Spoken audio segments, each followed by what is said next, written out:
Lou. Hey, Sully. Thanks for having me. No problem, man. Let's talk some soccer. Yeah, it's pretty exciting stuff.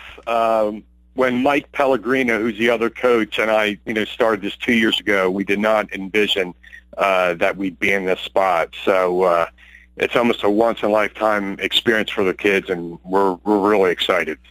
Now, how did you go about getting Ocean City and Mainland kids to play together? Wasn't easy.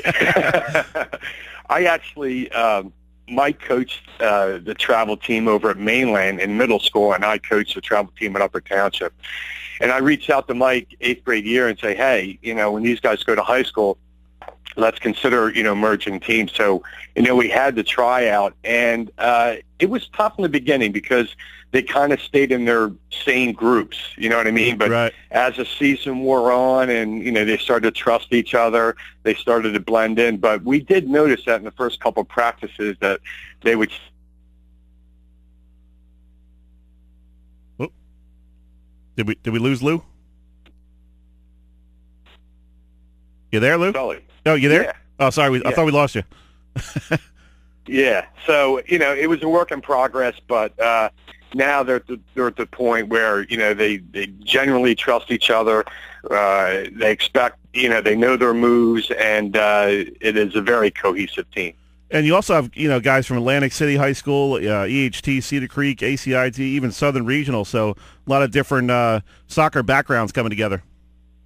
Yeah, and that was kind of the reason for the name, South Jersey Football Club, because we're drawing, from a lot of teams in South Jersey with competitive soccer programs.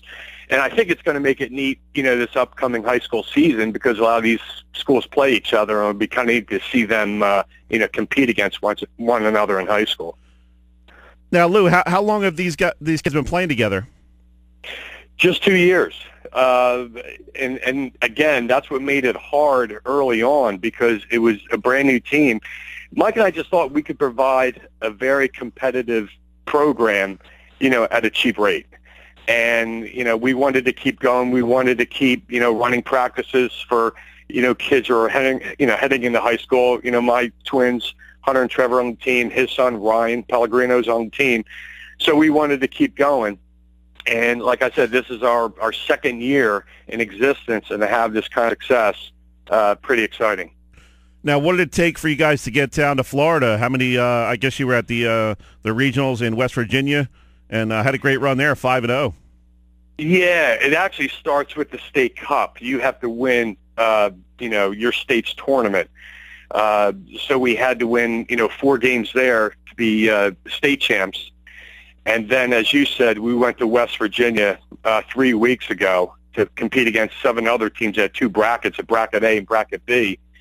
And we had a nice run. We won our bracket going undefeated. They take the top 2 teams from each bracket for the semis and finals. And after winning our first game 3-2, our defense and our goalie didn't let in a goal. And we had 4 shutouts and won the championship against a team from Bethesda, Maryland, 4-0. So, it was a pretty convincing win in the Northeast regions to get us to Florida for the Final Four. Now, Lou, it's got to be great to see both your twins back in action. I know Trevor had a little bit of a difficult time with injuries last year, but Hunter started to make a name for himself with the Ocean City varsity team, and that's got to be cool to see those guys out there working together and having some success. Yeah. I felt bad for Trevor because he had a broken back, which he tried playing through, but we actually thought it were back spasms, and probably the worst thing you can do is continue to play through it. So he was aggravating it, and my wife said, we need to get a bone scan to find out what the heck's going on, and it was a fracture at L5, so wow. We had to shut him down, for the rest of the season. So Hunter, it was tough for him being on the bench, but he didn't complain, and Hunter had a good sophomore season, so to see both of them, out in the field at the same time and having success, it's pretty cool, and I'm glad, Trevor's, all the way back. We're talking with Lou Paone. He's the coach of the South Jersey Football Club U16 squad. And, Lou, how much do your boys learn from Alexis? I mean, she had such a great career at Ocean City, played for state championships, won state championships in both field hockey and basketball, so she's used to the pressure of that competitive level. How much did they learn from watching her go through a high school career and really rise to the occasion and be able to handle different situations. Yeah, I mean, Alexis, and also they have an older brother, Lewis, who runs for Liberty.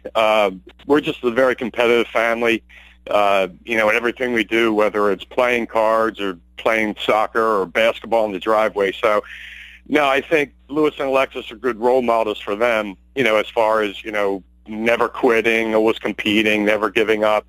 And, she was very blessed. She had a really good 4 years at Ocean City with field hockey and basketball. So it's nice they have, a standard, to work on with their older brother and sister. And, they understand that it takes, hard work to get there. Absolutely. Now, Lou, who holds the all-time wins record in driveway basketball? That would have to be the older guys. When we have Sunday dinners, it's the young guys versus the older guys. So younger guys are catching up. Usually when it's best of 3, it's the old guys. When it's best of 5, we kind of get worn out. But it's good stuff. I'd put my money on Alexis in a game of horse. Yeah, she's her shooting has gotten a lot better. So. Yeah, we usually try to grab her for the perimeter shooting. Absolutely. Lou, what's the general feel of this team? Obviously you're taking kids from different towns who have grown up with different kind of coaching philosophies, and how difficult has it been to mesh these guys? I'm sure at this age group is kind of a fun age group to coach. They're 15 years old, sophomores, and they can be a bit goofy at times, but it's got to be fun to get to know these kids. Yeah, it is. Like I said, Mike Pellegrino's the other coach. He's the AD at EHT. He knows half the team. I know half the team, and it's great. Like when Mike and I think we do it the same way. We try to draw practice plans without even talking to each other. Based on the last game, what were the weaknesses? Because you don't want practice to be the same every single time. It gets boring for the kids. So. Right.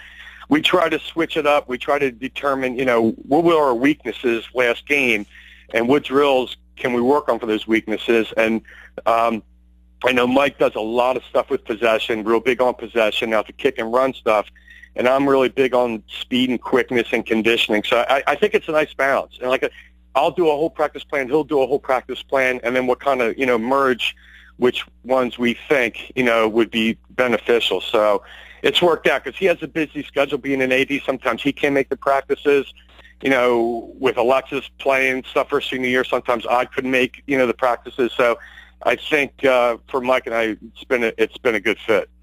Now, do you have a particular philosophy? Do you like 1 up top, 2 up top? Do you like to kick and run or build from the back? What's kind of your soccer philosophy?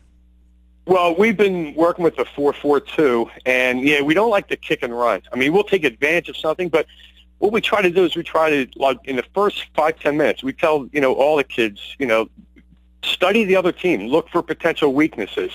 And then once we see weaknesses, we try to take, advantage of that, whether it's, the fullback on the left side is a little bit slower. We can take advantage around the outside. So a lot of times we're looking at the other team, potential weaknesses, and then looking to attack. But we also like to be aggressive. We don't like to sit back. We like, our forwards to press them, try to get turnovers. So I would say, we're more of an attacking type team.